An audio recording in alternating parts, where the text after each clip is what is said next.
Hello, this is S.K. Williams, and I would like to explain a few things to you about myself. This video is actually filler. I will explain why later, but I thought I would simply take a few minutes to talk about myself.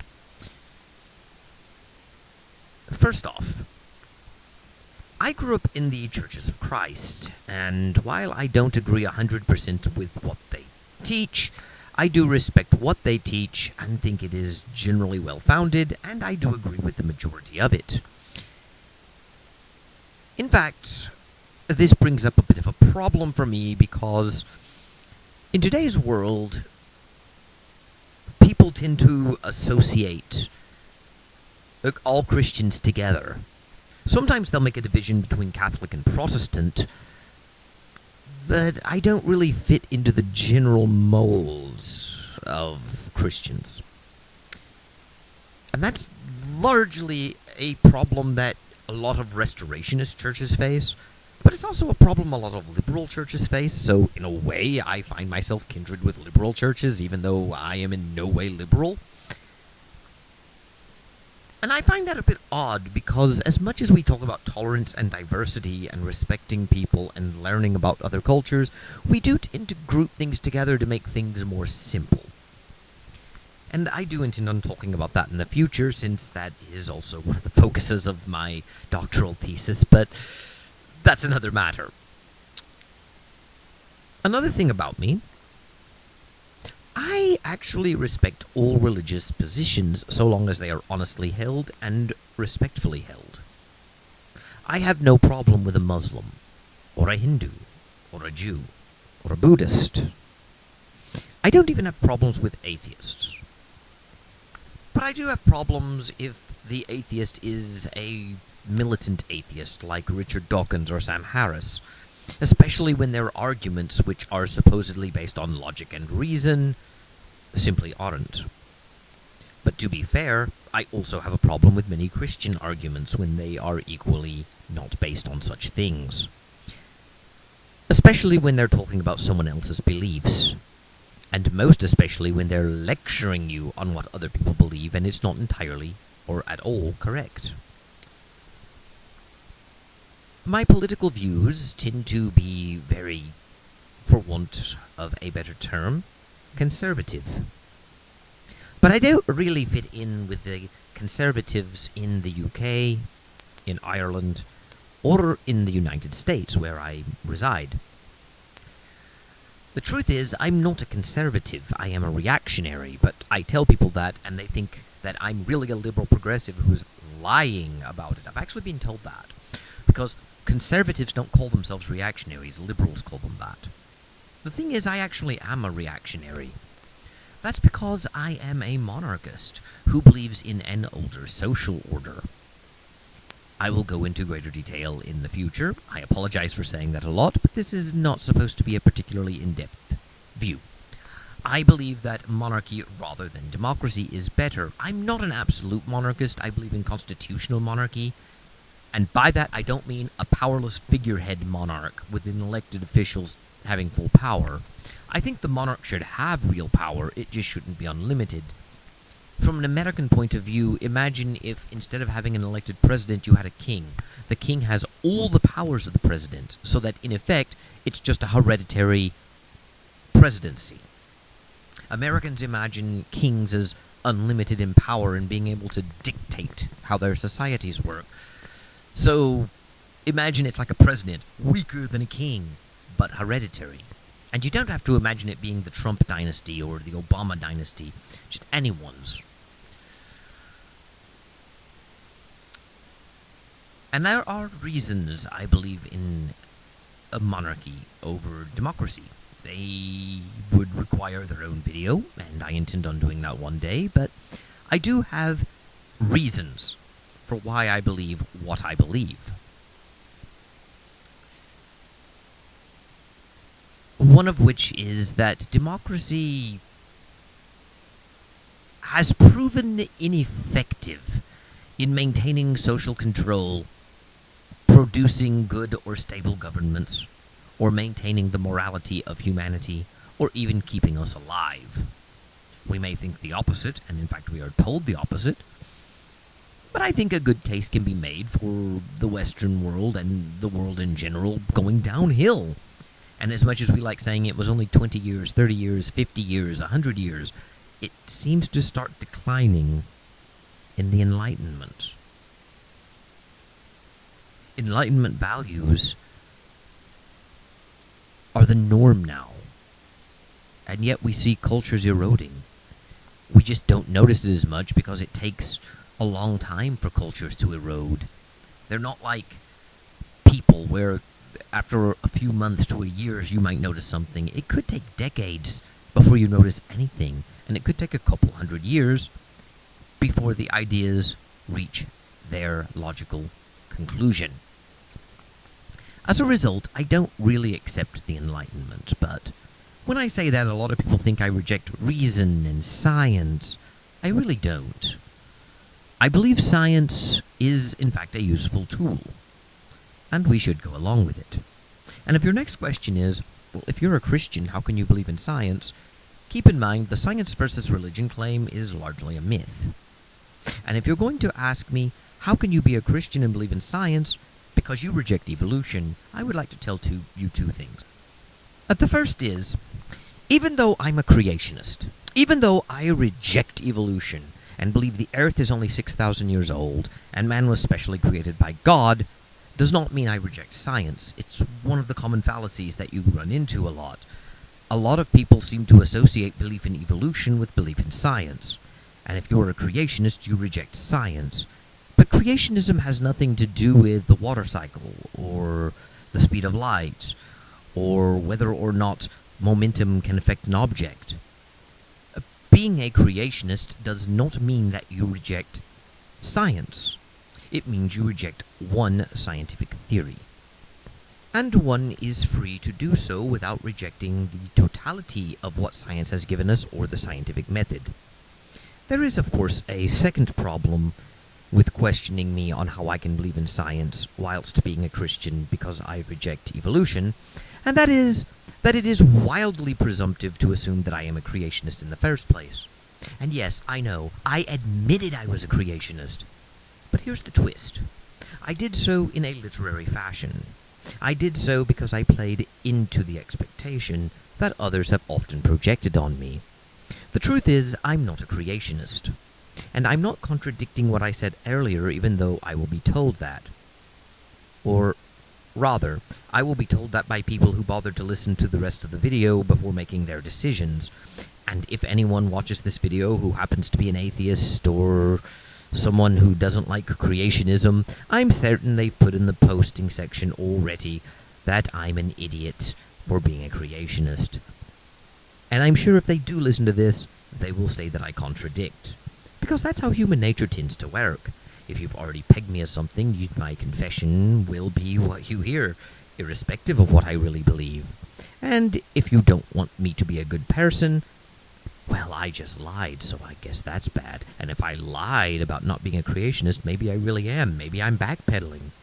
But given that this is one video and I'm not talking to anyone in this room, why would I backpedal? Who am I backpedaling for? It's right after I said it. And that brings me to another thing I dislike, and that is stereotypical thinking. People should ask others what they believe, and not just assume they know. Telling you I'm a Christian does not tell you what I believe about evolution, or the age of the Earth. It does not tell you that I believe animals only exist to serve humanity. It does not tell you I think man-made global climate change doesn't exist. It doesn't tell you that I don't care about the environment. It does not tell you I'm a capitalist. It does not tell you that I prefer black shoes over brown. It tells you nothing.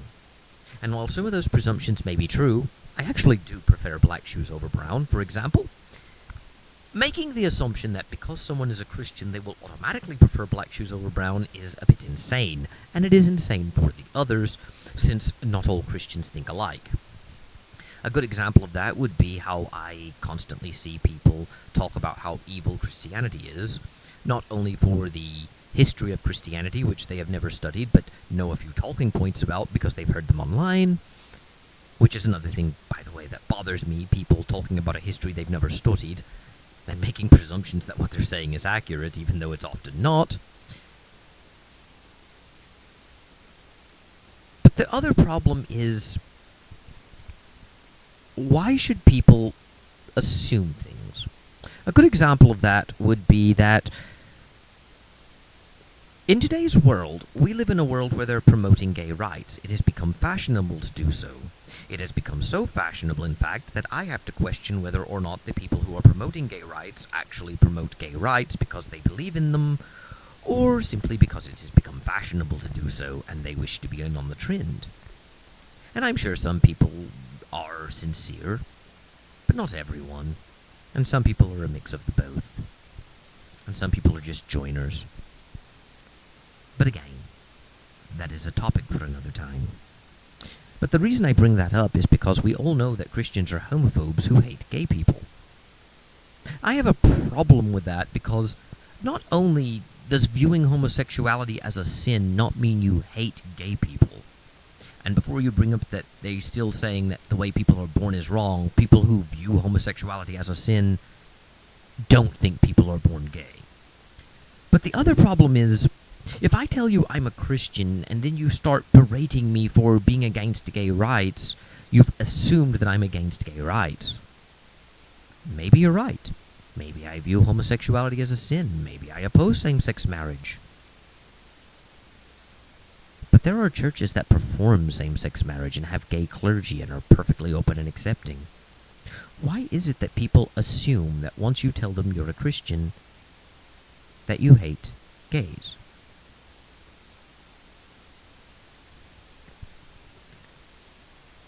The same thing happens when people assume you hate Islam, and this is especially true when you're called a hypocrite. I have often told atheists that they shouldn't mock Christians. And they tell me I'm a hypocrite because as a Christian I mock Muslims. I hate Muslims. Except I don't. I have no issue with Muslims. And when I tell them that, they either don't believe me, they ignore it, or they say, well, do you believe the Quran is true? And that's sort of disingenuous, because not believing the Quran is true does not mean you hate the people who follow it. Just like being an atheist doesn't mean you have to be opposed to Christianity. So it's always a bit of a puzzlement to me when people make those assumptions. But as to me again, going back to my political views, I tend to hold to a very traditionalist take, which means I oppose same-sex marriage. You would have been right if you had guessed that, but not for the reasons that people think. I oppose it because I don't think marriage is first and foremost purely about romantic feelings and falling in love. It is about a union of opposites within humanity, and providing a safe and stable environment for children. And even if the couple cannot have children because they are too old or one is infertile, they are still promoting that institution as it is, and they are still uniting opposites. Same-sex marriage provides no benefit to society, and marriage is ultimately an acceptance of the society that you two are bound. It is about duty and obligations to each other, but it is also about the society treating you as a single unit from that point on. You still retain your individuality, of course, but you are no longer fully independent. Marriage is about forming a partnership. Now, we live in a world where same-sex marriage is a reality, and where the concept of same-sex marriage is a reality even where it's not legal, such as in Russia. So, a lot of people will no longer ask this, but people who are smart would ask, does that mean gay couples can have no legal protection? Not necessarily. You could argue things like civil unions, but a lot of people think that's separate but equal. The thing is, you're interpreting the situation using analogs and words from the civil rights era, and you're ignoring the fact that my beliefs aren't Jim Crow Southerners' views. They are not the equivalent of that. I am very much more medieval than I am Jim Crow, because Jim Crow Southerners still had the I fell in love and got married situation rather than the marriage is an arrangement situation. And that's kind of the point. I actually think that arranging marriages, maybe not to the point where people have no choice at all, but having a more business-like approach to marriage would be healthy.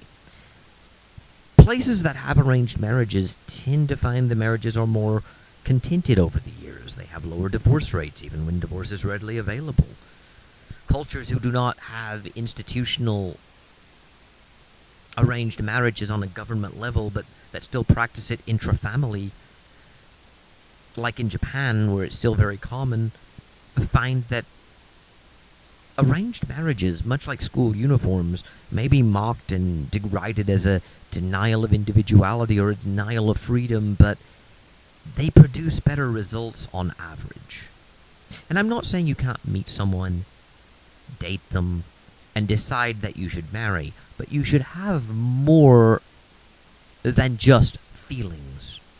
You should make certain that your lifestyles are compatible. You should make certain that work is compatible. You should make certain that everything works.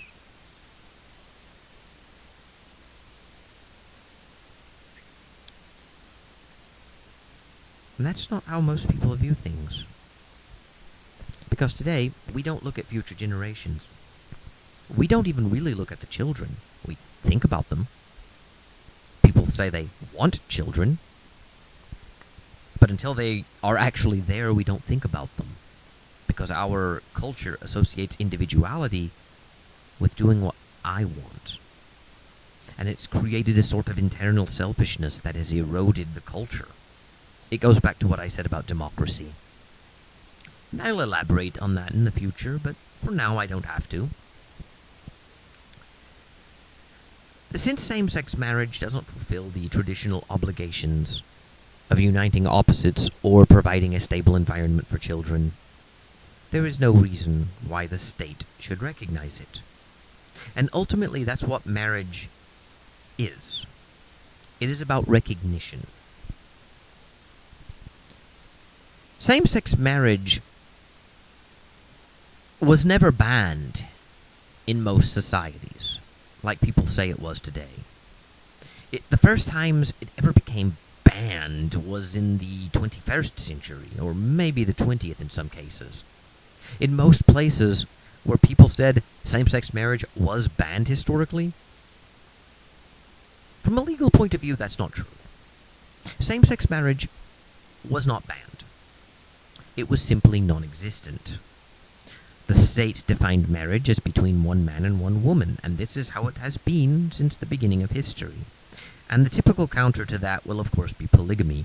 Marriage was historically one man with several women. That's not true. In a polygamous society, marriage is still between one man and one woman. It's just that the man can enter into multiple marriages. A polygamous situation is not one marriage with one man and multiple wives, who are all married to each other. It's one man who is married to one woman.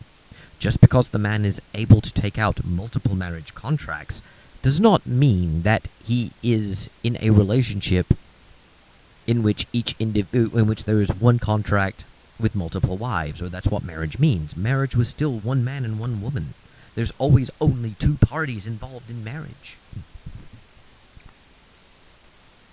And that's kind of the thing that I don't think people will ever understand. They would just point to me and say homophobe and what have you, but I'm very pragmatic and practical in terms of how I want society to work, and this is part of it. Which brings me to another point. How I look at things. One thing that I love is reading history and trying to learn about how the past works, which is why I cringe when people make arguments based upon history, because they inevitably get it wrong and project onto it a sort of romanticization and making things evil that weren't really evil, or good that weren't really good, and not looking at the full nature of the situation. A good example of that would be with the Bible and how we look at passages as evil, even though we've only looked at a single verse, and even if you do look at more, oh, isn't that bad? Well, quite often it's not. And quite often it doesn't mean what you say it does, you're misinterpreting it, and saying I'm using mental gymnastics doesn't prove me wrong. A good example of that would be the current mythology that pagan societies treated women with equal respect. They were able to be leaders and speak. But then when Christianity became dominant, they stripped women of their rights and made them second-class citizens, or worse, just property of men. You are born property of your father until you marry, and then you become property of your husband. The Old Testament even spells out that you're a property. And when the Christians took over, women lost all the rights that the pagans had given them. And they will use passages from the Bible, such as when Paul wrote the letter of 1 Corinthians. In chapter 14:34, he says, "Let the women keep silent in the churches and not usurp the authority of men." To be specific, reading from the King James Version, and all verses hitherto shall be from the King James Version unless otherwise stated, "Let your women keep silent in the churches, for it is not permitted unto them to speak, but they are commanded to be under obedience, as also saith the law." Many people use that as evidence that Christianity is misogynistic, and that these women were used to freedom, but now they're having that taken away. The problem is, the law that Paul is speaking of here is not Torah. He is talking about Greek law. Because the Greek pagans were not quite as open and tolerant to women as we like to imagine. In fact, ancient Greek society, before Christianity and at the time Christianity emerged, would have been hyper-masculine by today's standards. And women had very little rights. Women were not citizens of most Greek city-states, for example. Women could not give testimonies in courts. Women were not permitted to speak in general assemblies or give advice or be in government. Women were forbidden to address men as equals and had to be submissive and had to be obedient.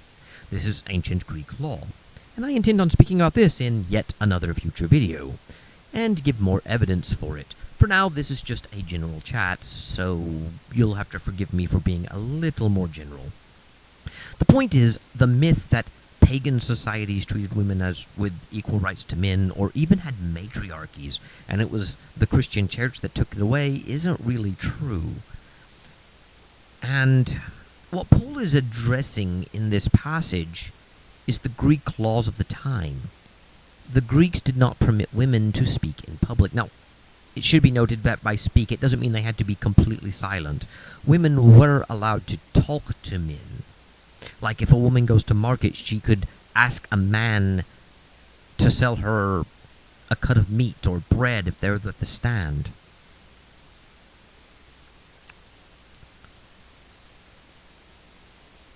But women were not permitted to speak to men as equals. Women had to obey what the men said. Women were not going to go to the town square to give a message. The early church saw liberty in Christ as meaning that women could speak. But many of the churches got into trouble over that. And they got into trouble precisely because the Greek society did not approve of that and would even arrest you, not just the woman who spoke, but the whole congregation. Punishments would vary from place to place. The Greek city-states were remarkably autonomous that way, but even if the punishment was just a fine and social stigma, it was still bad. And wouldn't it be terrible if you were put to death for it? Both of those are extremes, on either end. Very rarely was the punishment as light as a mere fine, but very rarely were people put to death for it either. But the point remains, people were penalized.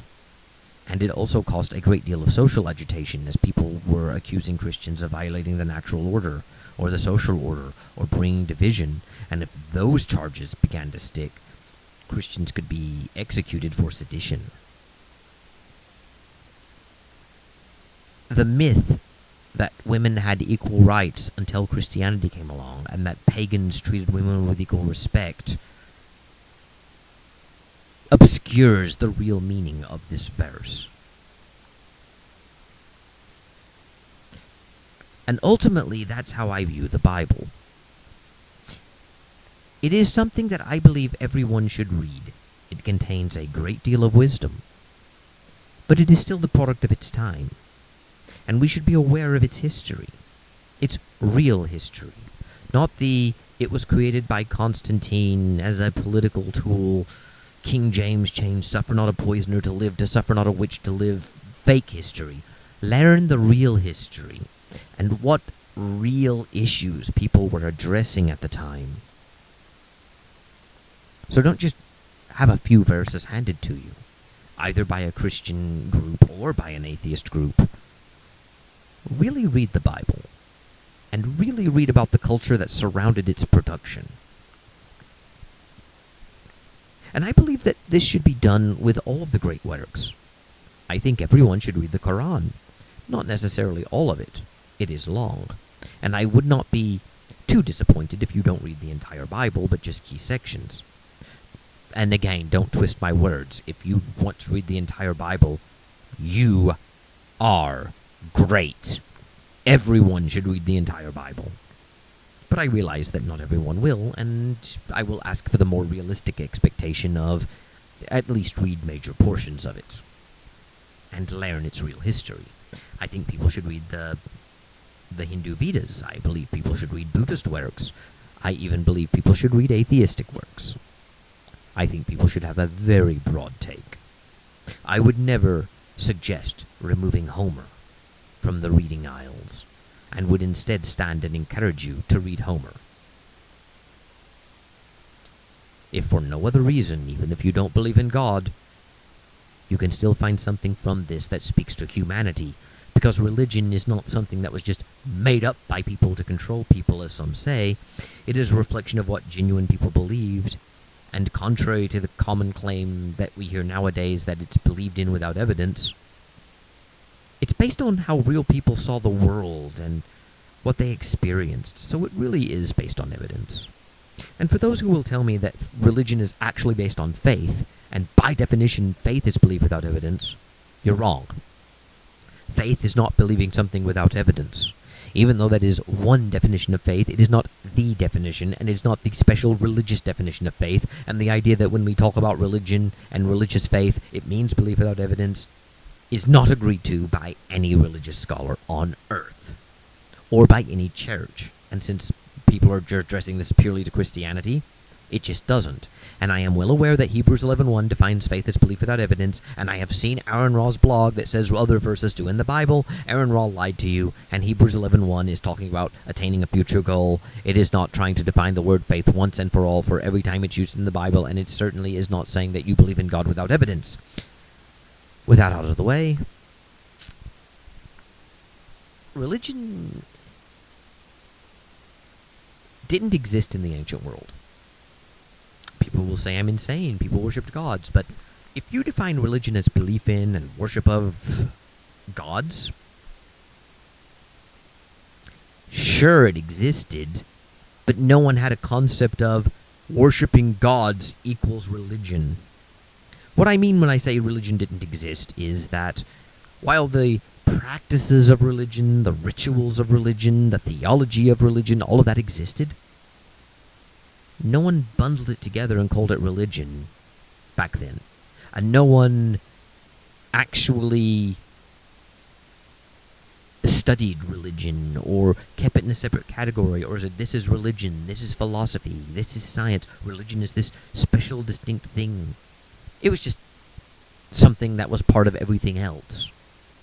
The gods simply existed, and they were no different in that regard than rocks or deer or other humans.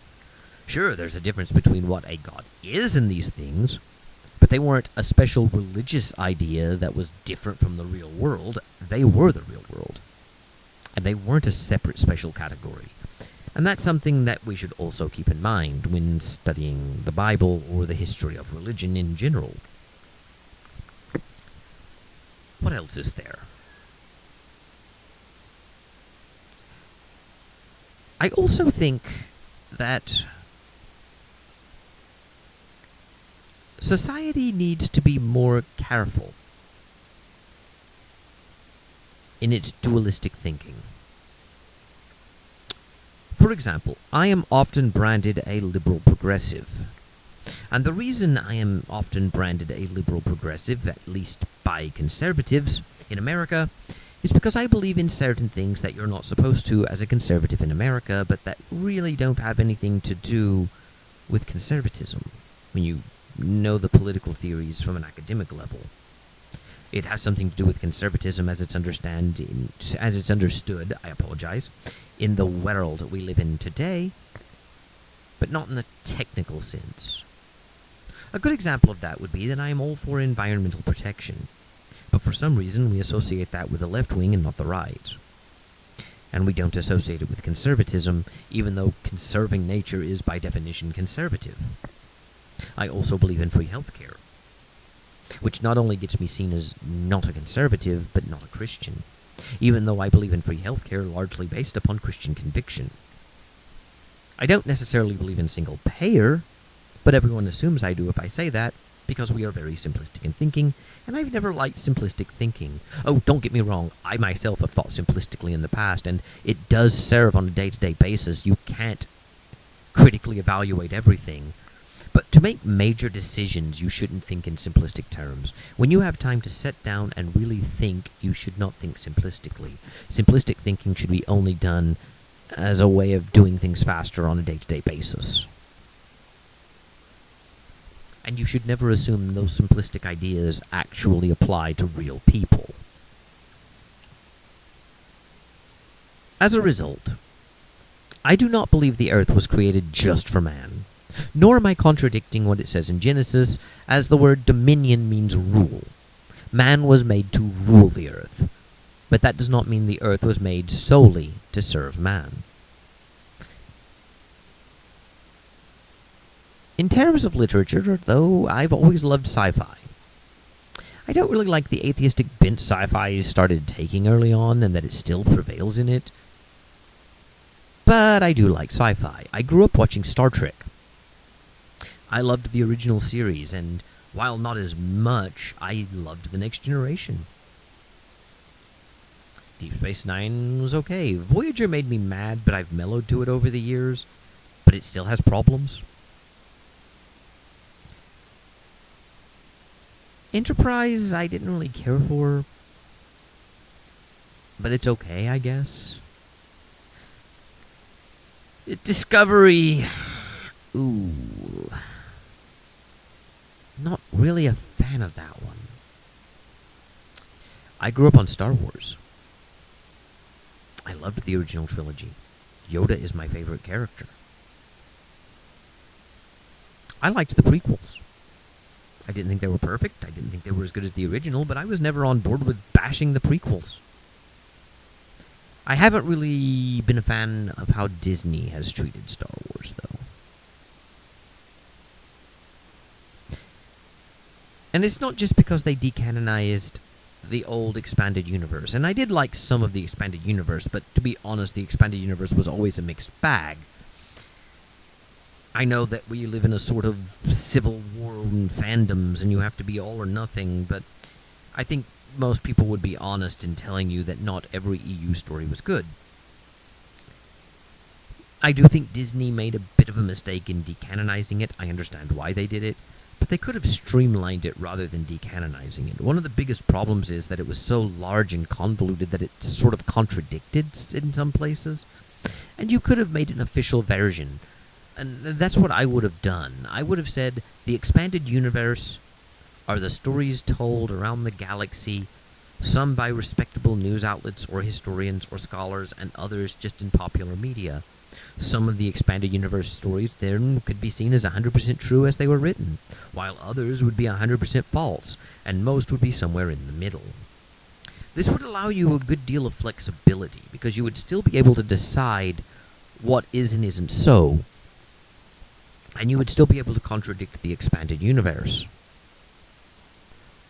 To give an example, and this is an example that is not in the Star Wars expanded universe. I made it up for this example. Let's suppose there is a popular character, and his name is Thraxus. And the people over at Disney want to tell a story about Thraxus that is set during the sequel era, but they point out that Thraxus died. And this is presuming the sequel era kept the old expanded universe. There's a Luke Skywalker Jedi Academy, he married Mara Jade, and things like that. This character, Thrax, was killed off 20 years after the Battle of Yavin, and now it's 40 years later. He would have been dead for 20 years. He's not human, so he would have still been young if he had lived, though. All Disney has to do is say that particular story when he died was false, or even better yet, it's part of what's true. It's what people thought was true, but it managed to be that he survived. This is based on a true story. Then they could revise that story and tell their own version of it and keep this character alive. That's what I would have done, but that's not what they did. They made the old expanded universe Legends. They still published them, but there's not going to be anything new, and they started the Disney canon. That didn't really drive me away from Disney Star Wars. I didn't like it, but I could understand it, and so long as the new stories are good, it's okay. It's kind of like the idea of rebooting She-Ra recently.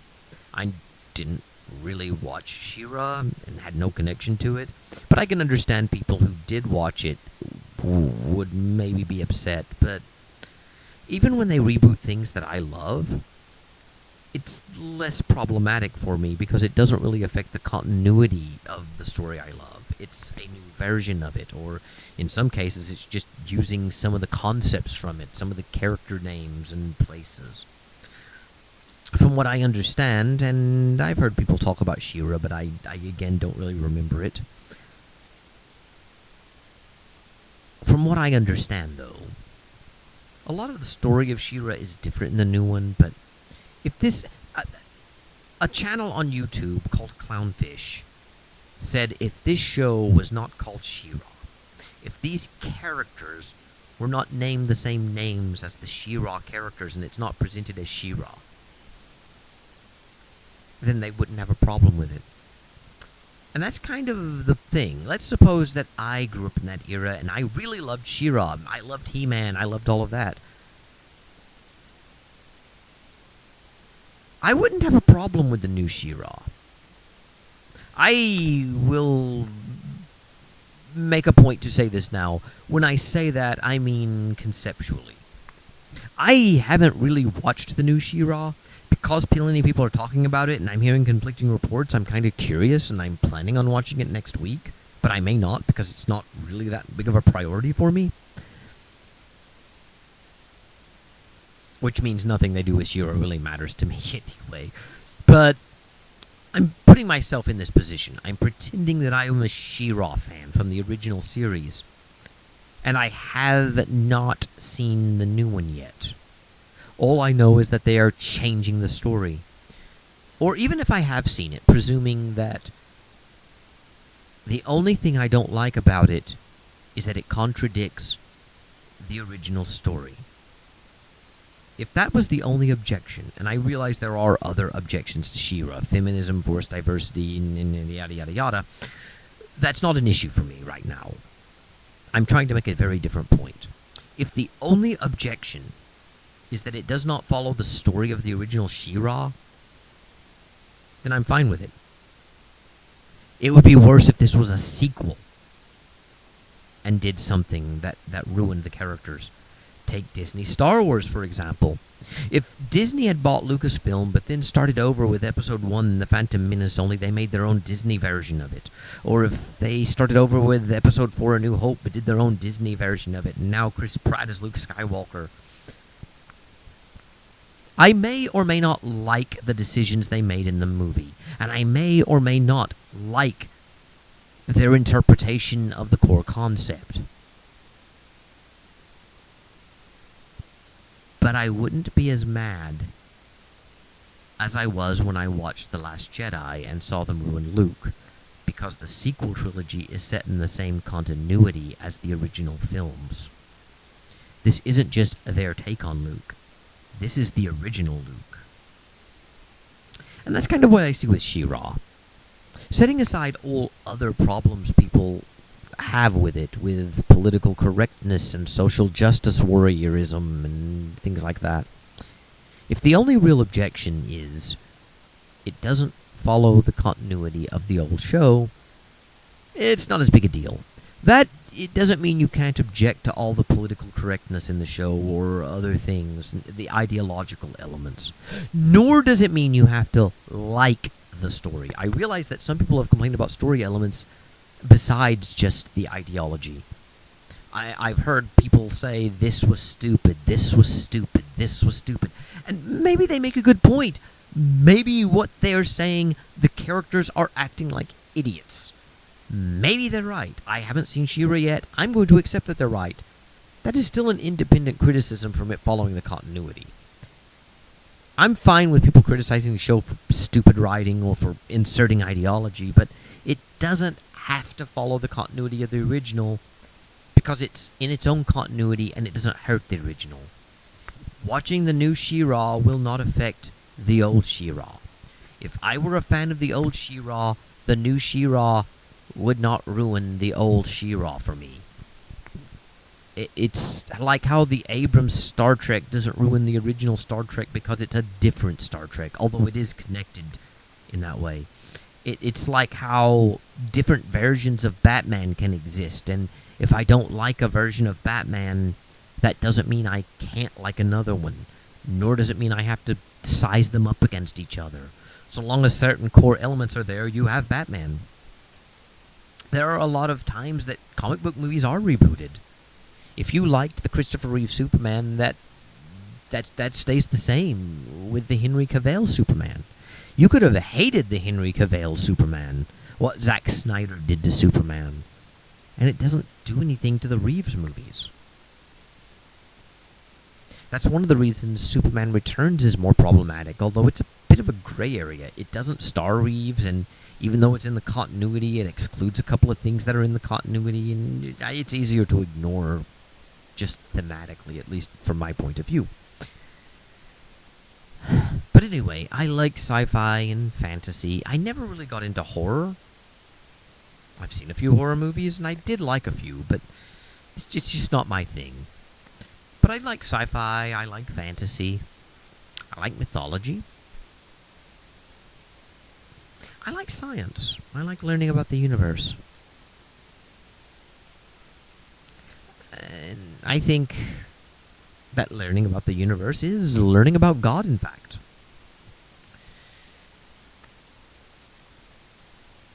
But I don't really like a lot of things that people do, especially men. I don't like sports, for example.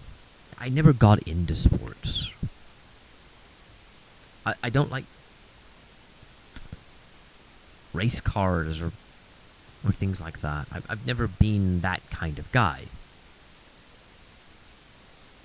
Oh, another fun fact, and this is something you wouldn't have assumed because of how Christians are seen stereotypically, and how conservatives are seen stereotypically. I am a vegetarian.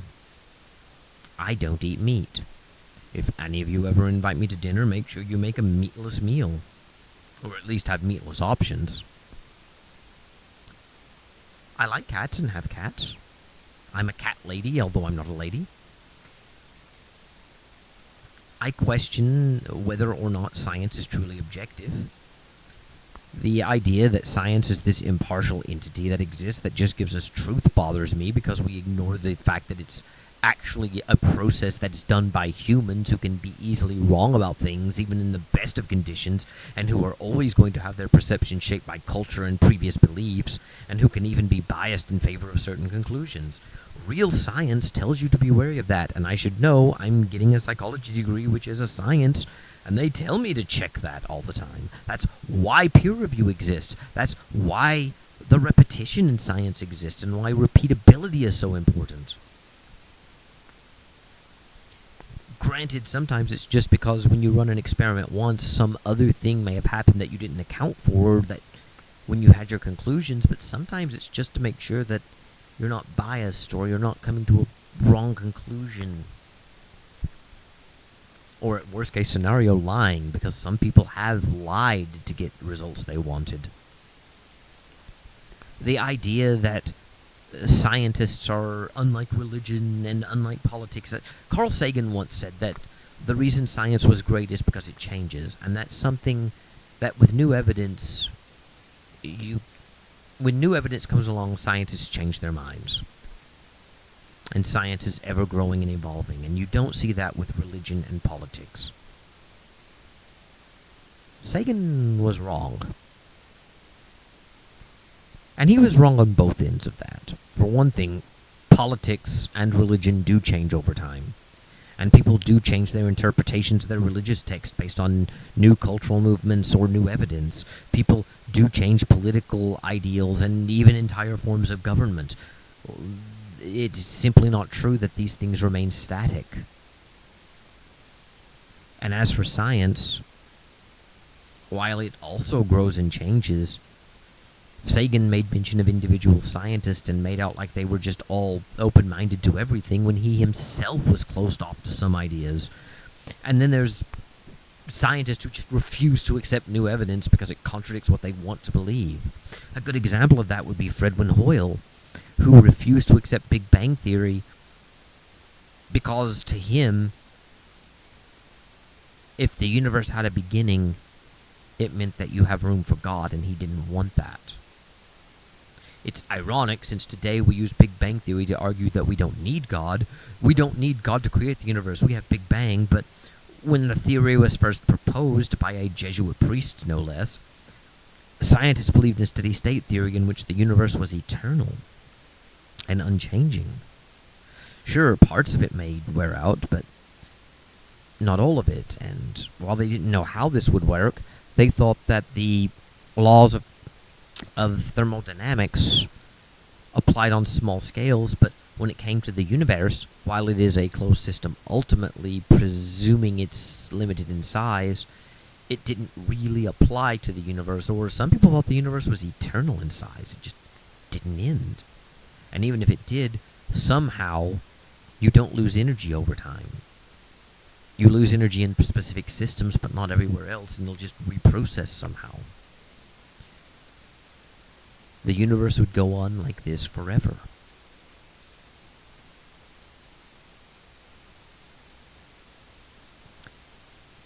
This idea appealed to many people precisely because, to them, it meant you didn't need God.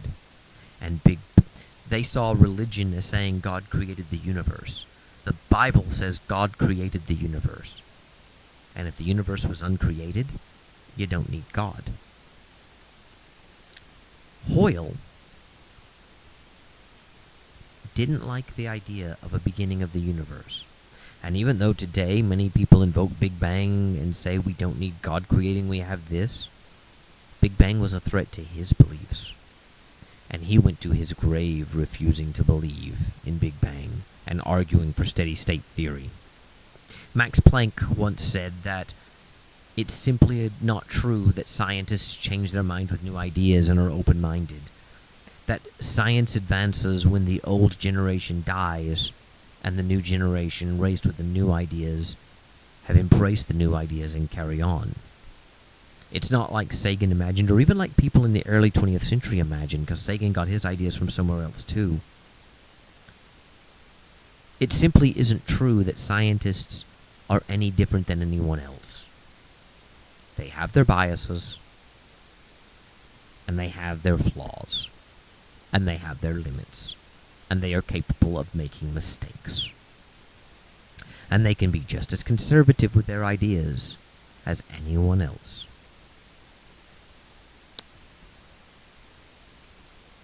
That also brings up an interesting point. I don't like Carl Sagan. And again, it's not because as a religious person I hate atheists or I hate science, but Sagan really wasn't a brilliant scientist. He was more of a television presenter and a face for science and a way for the public to learn about science, which is good, but we tend to take popular figures and exaggerate them. It's like how some atheists take Richard Dawkins and pretend he is the world's greatest evolutionary biologist when he's really middling in that regard. He's just very vocal, and he's actually better at writing than he is at biology. He is a very good writer. He's good at turn of phrase. But he's not really good at biology, and he's not really good at logic either. A lot of his arguments are emotional or irrational or don't even get all the facts. Well, Sagan was kind of in the same boat. People imagine him as this brilliant scientist who made innumerable discoveries and advanced us a lot, but he really only did two things. And neither of those really required him. They would have been done without him, and it's not like his singular genius got us there faster. The first thing was he predicted the environmental conditions on Venus, the atmospheric conditions. He, however, was not the only one making that prediction. He was just one of the vocal people saying it. At the time, when he's made his predictions that Venus would be this insufferable, hellish scape where the atmosphere would be so thick and dense that it would destroy things. Many people thought it would be almost Earth-like or tropical, balmy and livable. Venus was considered a better candidate for colonization than Mars.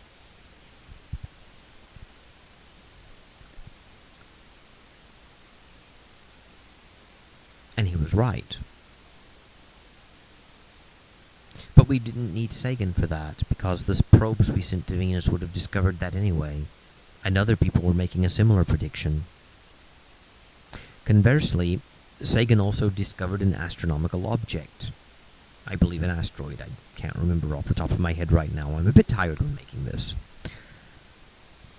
But this was accomplished by him being in the right place at the right time. Anyone who was working at the observatory would have been the one to discover it, and it just happened to be him. It didn't require a unique genius. So really, Sagan is a bit overrated, but for an understandable reason. People tend to exaggerate things. They exaggerate how good or how brilliant someone is if they like them, and how awful and immoral or even stupid they are if they don't. And Sagan became very popular, so it was easy to imagine him as greater than he was. And none of that's really his fault. That's not why I don't like Sagan. That might be why I don't like the myth of Sagan, because it obscures the reality. But it's not why I don't like him as a man.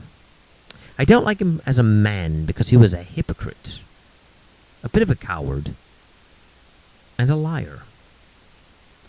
One of the things I really don't like about Sagan is that he inserted his ideology into his series and books, like Cosmos, and then pretended he was doing nothing but neutrally presenting the facts to you about science, when in reality he was trying to get you to embrace the same secular humanist beliefs that he believed in by sneakily adding them to the text. Like in the Cosmos series when he talks about Hypatia. Or in another part of Cosmos, I think it was Cosmos, where he talks about Indians having a similar concept in Hinduism, but then saying, oh, but it's purely coincidental since... The thing you're supposed to take from it is, religion is made up.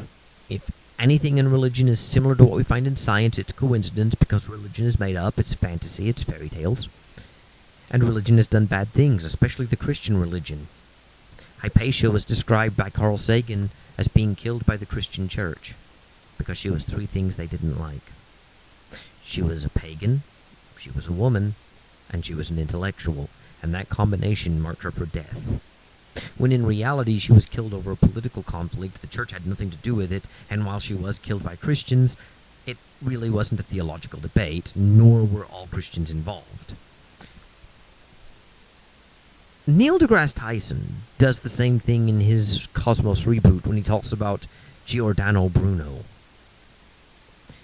Many people have pointed out that the real history of Bruno is nothing like what Cosmos presented under Tyson.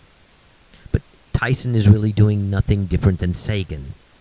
He's lying to you to create an image of Christians as intolerant of science and to promote the science versus religion myth, And he is inserting humanist values in because we all know humanism isn't a religion because it doesn't believe in a god, but it is a religion. Carl Sagan was a religious man. Being an atheist didn't make him not a religious man. Religion isn't belief in and reverence of gods and supernatural powers. It's just a set of beliefs, and he was promoting his while lying to you and saying he was just neutrally presenting the facts. And that's why I don't like him or his protege, Neil deGrasse Tyson, who, when confronted with the reality that he had lied in Cosmos about Bruno, Tyson said, "People are mad at me because they don't think I should give the history of science and should just stick to the scientific facts, but I think learning the history is important." They weren't mad at you, Dr. Tyson, for teaching the history of science. They were mad at you for lying about it. But we understand why you did. Your master, Sagan, did so as well. And I don't know what Sagan's master did in college. But I do know that Sagan slipped his beliefs into his work. And if a Christian had done the same thing, atheists today would be lambasting him as brainwashing you. But Sagan gets a pass. I find that cowardly and underhanded, especially since Sagan himself complained about that kind of thing, so long as he wasn't the one doing it. In the end, that should give you an impression of me, but if you think that I only don't like Sagan because he was an atheist, I also don't like David Barton, who was a Christian, who purports to give you the real history of America and its Christian foundations, because he also lies. And his lies are harmful to Christianity, but also simply to the truth. And I have no regard for David Barton either. I won't go into as much detail as I did with Sagan on him, though, because I've already put out 2 videos on Barton. I intended to do a series, and I am going to revive that. I'm going to explain in detail why David Barton is wrong. I don't think I'll need to do that with Sagan, because as much as Sagan did slip his ideas into his series, it's less egregious than what Barton does. Whereas Sagan did teach science and slipped in his humanism here and there, Barton's whole focus is on American history and how he can use that to intertwine his political ideas with his religious beliefs, with America's foundation. But at the same time, David Barton is no worse than Matt Dillahunty or Richard Dawkins or Sam Harris. They're all basically the same, even though one's a Christian and one's an atheist. It doesn't really matter. They're lying to you and have an agenda. And the truth doesn't matter, and they are willing to confuse you. All of that's wrong. I also don't like historical heroes, by the way. I don't really like George Washington. I don't really like James Madison. I don't really like Thomas Jefferson. Because I've read their biographies and they were horribly immoral men and the American Revolution was not really justified. In fact, King George III was a very good man, and I intend on doing a video series on him as well. Real history, though, is often not what people believe it to be. And often we revere the wrong heroes. And often we assign to our heroes beliefs they never held. It is indeed a tangled web.